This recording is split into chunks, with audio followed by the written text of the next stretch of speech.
We see many business owners that kind of operate one of two ways.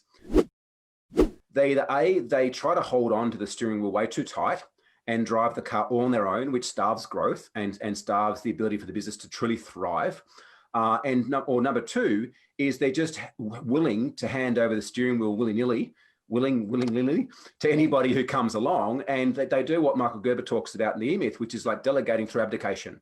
It's like, oh, I've hired someone who's good at finance. You do all the finance stuff, and they stop looking at it. Oh, I've hired someone who's great at sales. You do all the sales. They stop looking at it, which is actually not a smart way of doing things, because it can land you in a lot of trouble very quickly. You know, my past business, we were in a position where I found out eventually that we missed out on $50,000 claimed on GST because the person I had doing my books, who I hired as an expert, and I delegated through application. I made that mistake. I gave it to them, wasn't doing their job properly.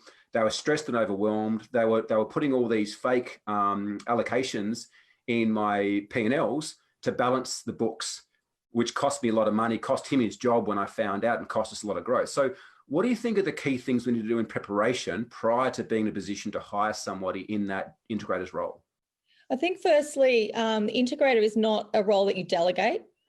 An integrator is a role that exists because the business is in a particular position. And that position could be that for a period of time, whether that be 6 months, a year, a couple of years, the business is consistently going forward, not backwards. Yeah. It's consistently either being sustainable or it's consistently growing.